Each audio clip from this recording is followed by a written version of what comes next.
The stepmother locked the studio and forced the girl to play until her hands trembled in pain. She used to say that talent only mattered when accompanied by suffering, and she used that as an excuse for cruel punishments.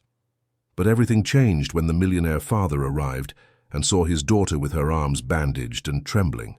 What he did next was shocking. If this story intrigued you, don't forget to subscribe to our channel and tell us which city you're watching from. We're continuing. I promise this will be the best story you'll ever hear in your life.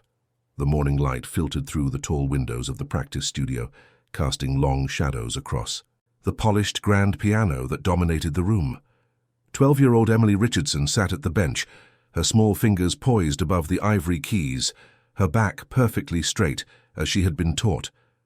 Outside, the streets of Boston were beginning to wake up, but inside this room, time seemed to exist in a different dimension, measured only by metronome clicks and the endless repetition of scales. Emily had been playing since 5:30 that morning. It was now nearly 9, and her fingers ached with a familiar burning sensation that she had learned to ignore. The national competition was only 2 days away, and perfection was not optional. It had never been optional, not since her father had remarried 3 years ago. "Again," came the voice from the corner of the room. Victoria Richardson, her stepmother, sat in the leather armchair with a notebook in her lap, marking every mistake, every hesitation, every breath that seemed too loud. "You rushed the transition. A true genius would feel the music, not just play the notes." Emily's hands trembled slightly as she repositioned them on the keys. She had played this piece 17 times already this morning, and each time, there, had been something wrong. The tempo, the dynamics, the emotional interpretation. Victoria always found something. "I'm sorry," Emily whispered, her voice barely audible. "I'll do better." "Sorry doesn't win competitions," Victoria replied, her tone sharp but controlled. "My daughter would give anything for the opportunities you have. She practices just as hard, you know, but she doesn't have your advantages. Your father's money, your expensive lessons, your natural talent. It's almost unfair, isn't it?" Emily didn't respond. She had learned that silence was often the safest choice. Instead, she began the piece again, pouring every ounce of concentration into each note, trying to make her fingers obey despite the exhaustion that made them feel like lead. The truth was that Emily loved music, or at least she had loved it once. She remembered being 7 years old, sitting at the piano with her first teacher, Mrs. Chen, who had made learning feel like magic. Mrs. Chen had given her an autographed sheet music collection before she passed away 2 years ago, a treasure that Emily kept in a special folder in the studio. It was one of the few connections she still had to those happier times, to the memory of her own mother who had encouraged her musical dreams before her sudden passing when Emily was just 6. But that love had become complicated, tangled up with fear and obligation. The piano was no longer just an instrument. It was a test she could never quite pass, a standard she could never quite meet. "Stop!" Victoria commanded suddenly. Emily's hands froze mid-measure. "You're not concentrating. I can hear it in your playing. You're thinking about something else." "I'm not, I promise. I'm focused on the music." Victoria stood up and walked over to the piano, her heels clicking against the hardwood floor. She was an elegant woman, always perfectly dressed, always in control.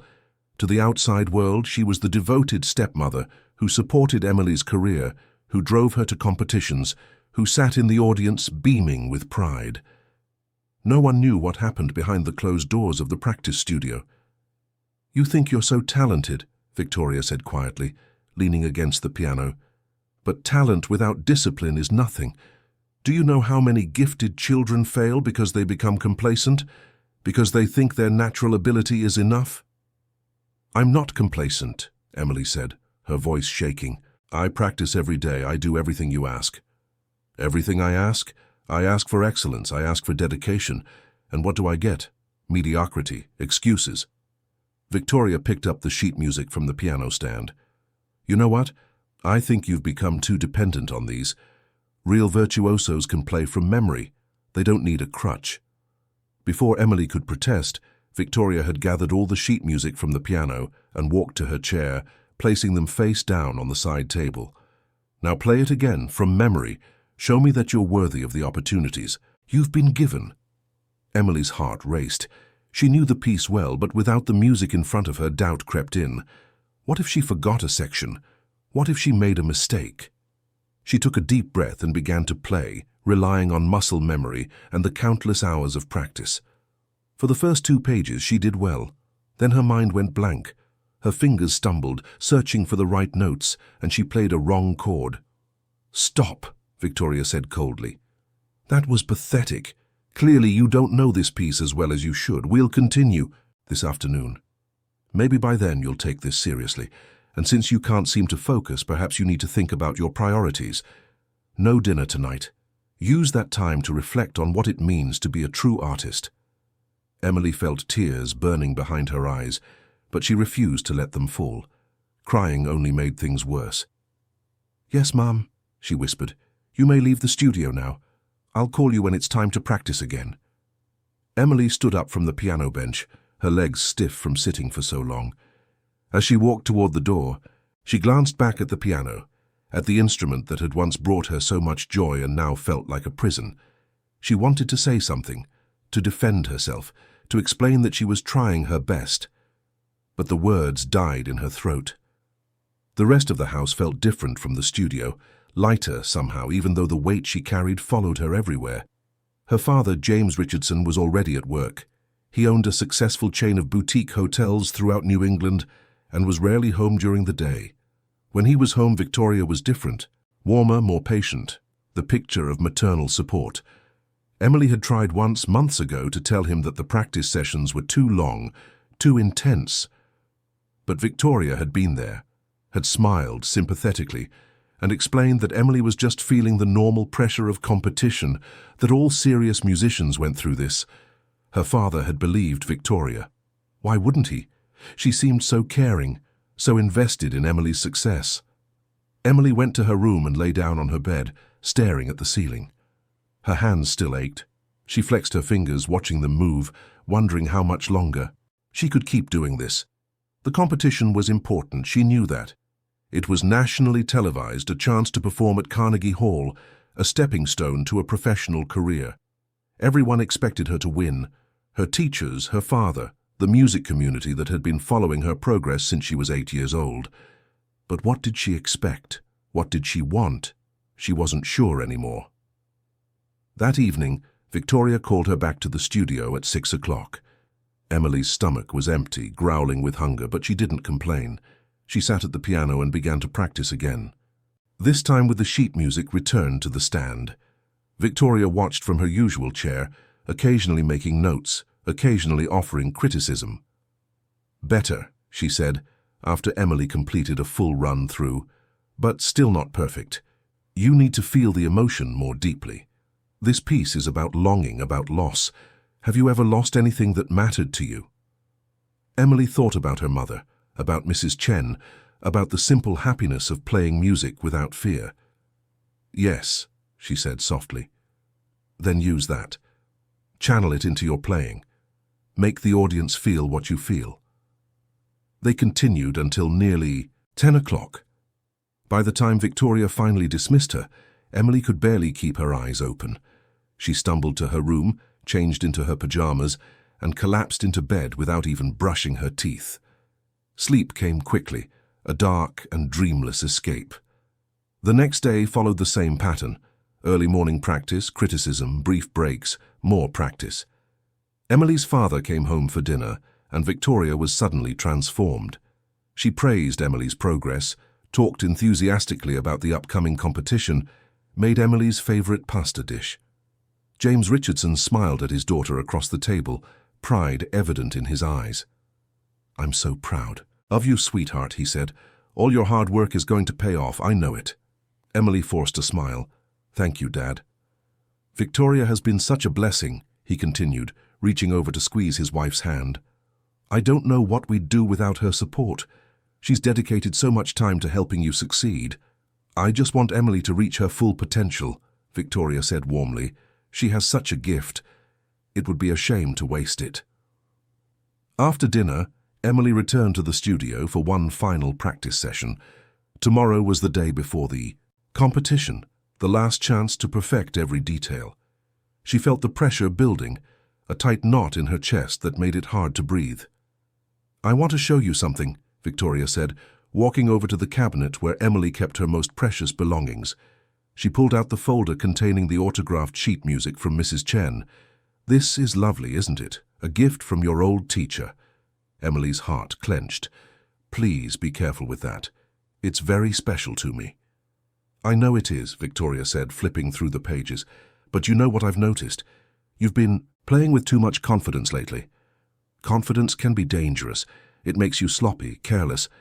Maybe you need a reminder that nothing is guaranteed, that everything you have can be taken away if you don't earn it." Before Emily could react, Victoria tore one of the pages in half. "No!"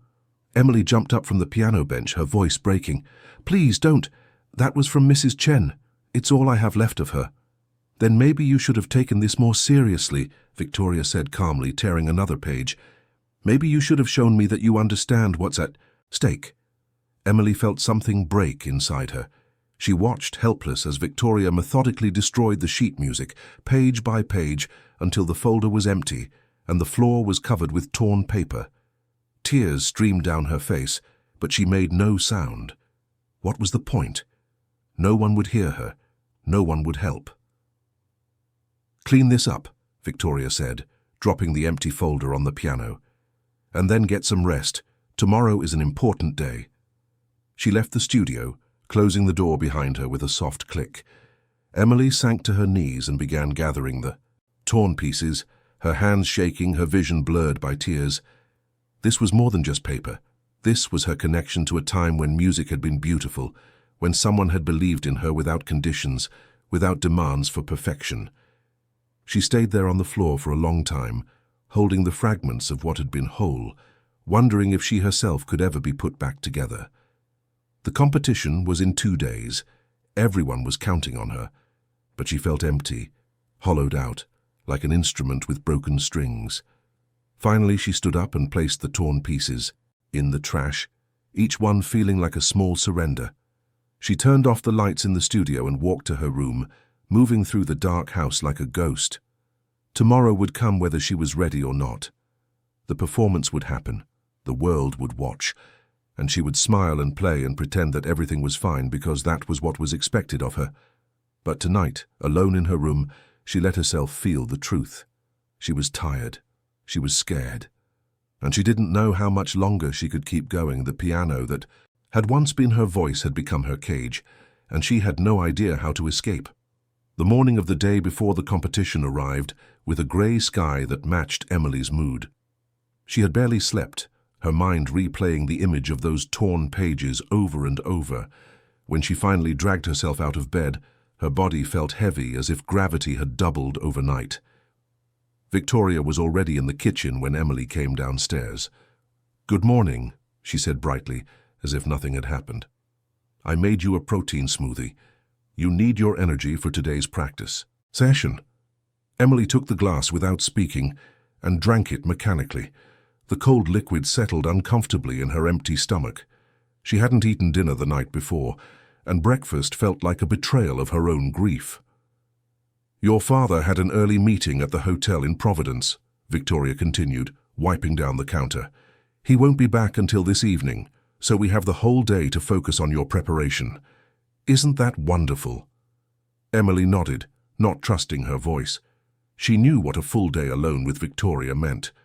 Hours at the piano, criticism, impossible standards, and no escape. "Finish your smoothie and meet me in the studio in 10 minutes, Victoria said. "We have a lot of work to do." Emily went through the motions, washing her glass, brushing her teeth, changing into comfortable clothes for practice. Each movement felt automatic, disconnected from any real thought or feeling. She was running on empty, and she knew it. When she entered the studio, Victoria was already there, sitting in her usual chair with that notebook open on her lap. The morning light coming through the windows seemed harsh, unforgiving. Emily sat at the piano bench and placed her hands on the keys, waiting for instructions. "I've been thinking about your performance," Victoria began, "and I've realized that you've been relying too much on technique and not enough on genuine emotion. You play the notes correctly, but there's no soul in it. No passion. The judges will notice that. I'll try harder, Emily said quietly. Trying isn't enough. You need to understand what it means to truly suffer for your art. Great musicians aren't born from comfort and privilege. They're forged through struggle, through sacrifice. Do you understand what I'm saying? Emily didn't understand, but she nodded anyway. She had learned that agreeing was easier than questioning. Play the Rachmaninoff, Victoria commanded, and this time I want to see real emotion. I want to believe that you've experienced loss, pain, longing. Make me believe it. Emily began to play, her fingers moving across the keys with practiced precision. She tried to channel the sadness she felt, the loneliness, the fear. But it was hard to separate the music from the source of her pain. How could she express emotion through an instrument that had become a tool of control? Halfway through the piece, Victoria interrupted. Stop, that's not good. Enough, you're still holding back. You're afraid to really feel it. I am feeling it, Emily protested, her voice breaking. I'm trying my best. Your best isn't good enough. Victoria stood up abruptly, her composure cracking for the first time. Do you know how hard I've worked to help you? The hours I've invested, and this is how you repay me, with mediocre playing and excuses. Emily felt tears welling up again. I'm sorry. I don't know what else to do. Maybe you need a reality check, Victoria said, her voice dropping to a dangerous calm. Maybe you need to. Understand that talent alone won't carry you, that you're not as special as everyone thinks you are. She walked over to the piano, and Emily instinctively pulled back. There was something in Victoria's eyes that she had never seen before, something wild and uncontrolled. You know what I think, Victoria continued. I think you've had it too easy. I think you need to learn what it really means to want something, to fight for something. My daughter Claire practices just as hard as you do, but she doesn't have your advantages. She doesn't have your father's money or your fancy teachers. And yet she's almost as good as you. Imagine what she could do with your opportunities. I never asked for any of this, Emily whispered. I just wanted to play music. Well, life isn't about what you want, Victoria snapped. It's about what you earn. And right now I'm not sure you've earned anything. The conversation was interrupted by Victoria's phone ringing. She glanced at the screen and frowned. I need to take this. Stay here and practice. I'll be back in a few minutes. She left the studio, closing the door behind her. Emily heard the click of the lock and felt her stomach drop. Victoria had locked her in before, usually when she wanted to ensure Emily practiced without distraction. But today, the sound of that lock felt different, more ominous. Emily sat at the piano, her hands hovering over the keys, but she couldn't bring herself to play. The silence in the room was oppressive, broken only by the ticking of the clock on the wall. She thought about her father, about how he would be disappointed if she didn't win the competition. She thought about all the people who believed in her, who expected great things. And she thought about how tired she was of trying to meet everyone's expectations. After about 15 minutes, Victoria returned. Her expression was tight, controlled, but Emily could sense the anger simmering beneath the surface. That was your father, she said. He wanted to wish you luck for tomorrow. I told him you were practicing and couldn't be disturbed. Emily said nothing. She wanted to ask if she could talk to him, but she knew better than to make requests when Victoria was in this mood. Let's try something different, Victoria said, walking over to the storage cabinet, near the piano. I think you need a break from playing. Sometimes stepping away helps you appreciate what you have. She opened the cabinet door, the heavy wooden door that Emily used to store her music books and supplies. Come here and help me reorganize this. It's a mess. Emily stood up from the piano bench, confused but obedient. She walked over to the cabinet and looked inside at the shelves filled with sheet music, notebooks, and other materials. What do you want me to do? Just hold the door steady while I move some things around, Victoria said. It tends to swing closed. Emily placed her hands on the edge of the door, holding it open. Victoria began moving items on the shelves, seemingly rearranging them, though Emily couldn't see any real purpose to what she was doing. The whole situation felt strange, off somehow, but she couldn't pinpoint why. Then, without warning, Victoria stepped back and looked at Emily with an expression that made her blood run cold. "You know what?" Victoria said softly. "I've changed my mind. I think Claire should go to the competition instead of you. She deserves it more." Before Emily could process what was happening, Victoria grabbed the cabinet door and slammed it shut with tremendous force. Emily's hands were still on the edge, and the impact was devastating. She heard a sickening crunch and felt an explosion of pain so intense that her vision went white. She screamed, a sound of pure agony that seemed to come from somewhere outside herself. Victoria immediately pulled the door open again, and Emily collapsed to the floor, cradling her hands against her chest. The pain was beyond anything she had ever experienced, radiating up her arms in waves that made her feel sick and dizzy. "Oh my God!" Victoria exclaimed, her voice suddenly filled with concern. "Emily, what happened? The door must have slipped. Are you okay?" Emily couldn't speak. She could only rock back and forth, tears streaming down her face, her hands throbbing with a pain that made everything else disappear. Through her agony, she was dimly aware of Victoria calling for help, of being lifted and moved, of voices and movement around her. The next hours passed in a blur of emergency rooms, X-rays, and medical personnel speaking in urgent tones. Her father arrived at the hospital, his face pale with shock and fear. Victoria was there too, playing the role of the distraught stepmother, explaining over and over how it had been a terrible accident, how the heavy cabinet door had closed unexpectedly. Emily wanted to tell the truth. She wanted to scream that it hadn't been an accident, that Victoria had done it on purpose. But every time she tried to speak, Victoria was there, squeezing her shoulder in a way that looked comforting, but felt like a warning. And Emily was so tired, so overwhelmed by pain and medication, that the words wouldn't come. The doctor who examined her X-rays was a woman in her 40s named Dr. Patricia Morrison. She studied the images for a long time, her expression growing increasingly concerned. Finally, she asked to speak with James Richardson privately. "Mr. Richardson," Dr. Morrison said carefully, "I need to discuss something sensitive with you. The injuries to your daughter's hands are severe. Multiple fractures, significant soft tissue damage, but what concerns me is the pattern of the injuries." "What do you mean?" James asked, his voice tight with worry. "In my experience, these types of injuries don't typically result from an accident like the one described. The force required, the specific pattern of damage, it's more consistent with intentional trauma. I'm obligated to report this as a possible case of harm to a minor." James felt the world tilt beneath him. "Are you saying someone did this to her on purpose?" "That's impossible. It was an accident. My wife was there. She saw what happened." "I understand this is difficult to hear," Dr. Morrison said gently. "But I've seen cases like this before. I strongly recommend that you review any security footage you might have from your home, and I need to contact the authorities. It's protocol in situations like this." James left the hospital in a state of shock. His mind was reeling, unable to process what the doctor had suggested. Victoria hurting Emily. It was unthinkable. Victoria loved Emily, had dedicated herself to supporting her musical career.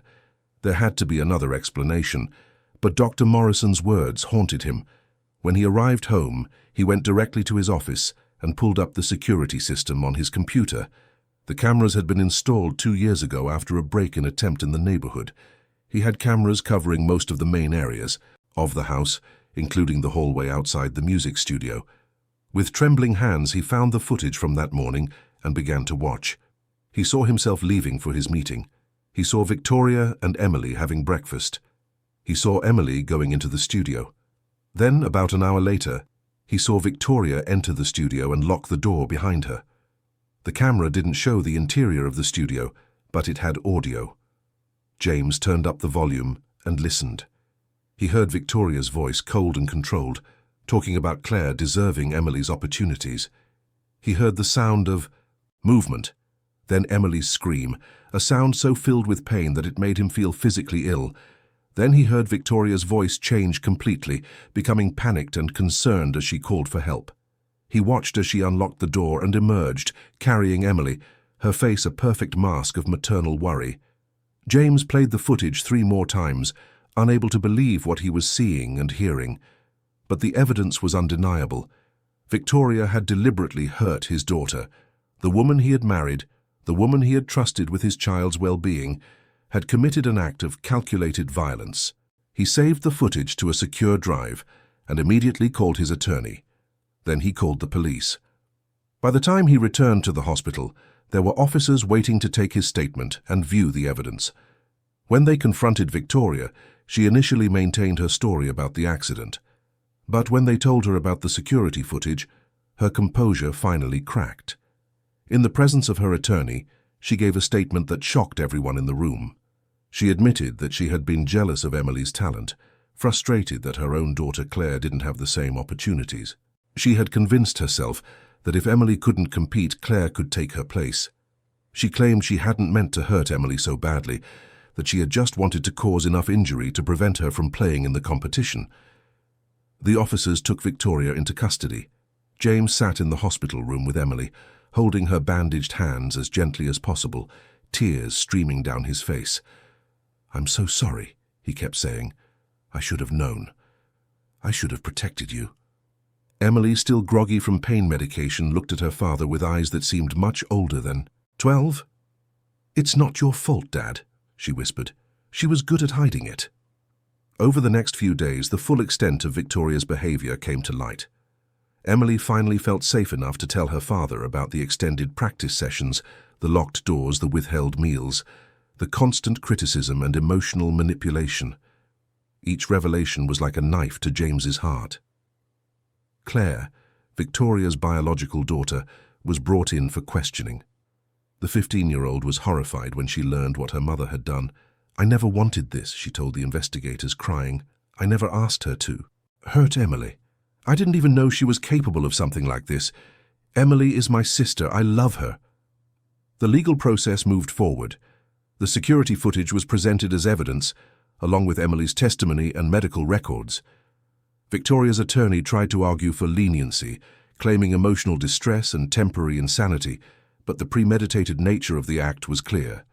The judge was particularly moved when Emily was brought into the courtroom, her hands still bandaged, to give her victim impact statement.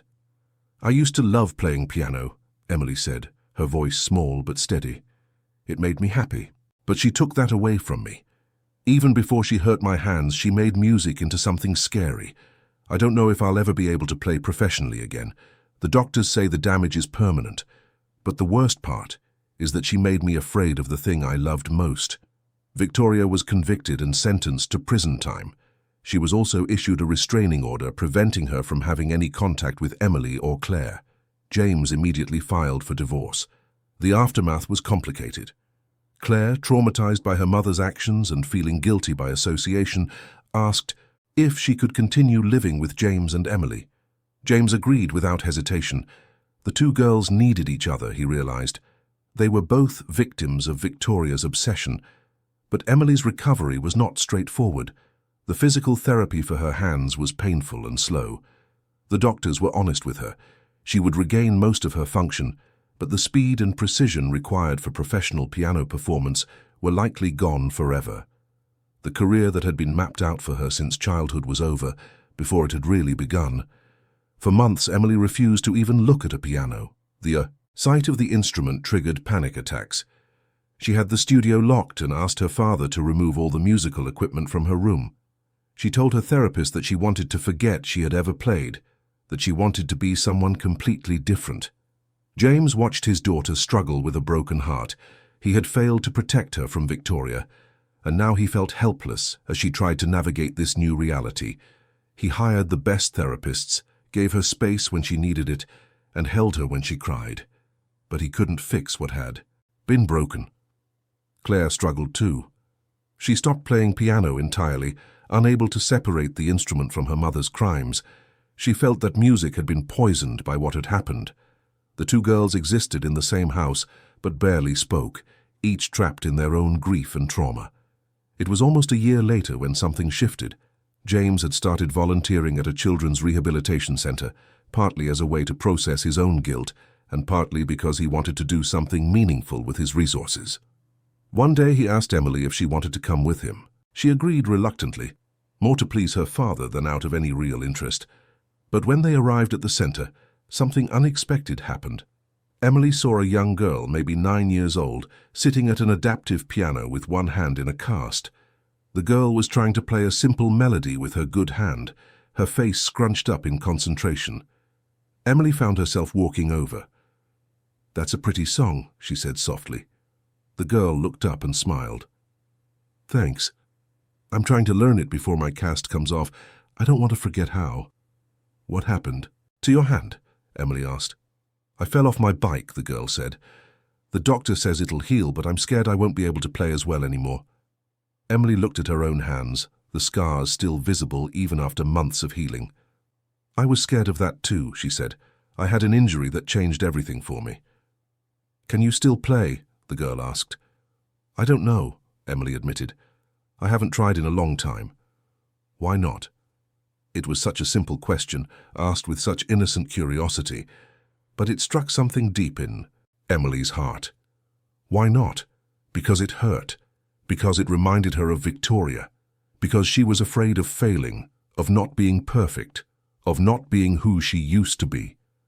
But looking at this little girl, so determined to keep playing despite her injury, Emily felt something stir inside her. Not the old pressure to be perfect, but something gentler. A desire to help, to share what she knew, to turn her pain into something useful. "Maybe I should try again," Emily said quietly. That night she asked her father to unlock the studio. She sat at the piano, alone, her hands hovering over the keys. They shook not from weakness but from fear. She took a deep breath and began to play, not one of the complex pieces she had performed before, but a simple melody. Her fingers stumbled, the notes weren't perfect, and her hands ached after just a few minutes. But she kept playing. Tears ran down her face, but they weren't tears of sadness. They were tears of release, of reclaiming something that had been taken from her.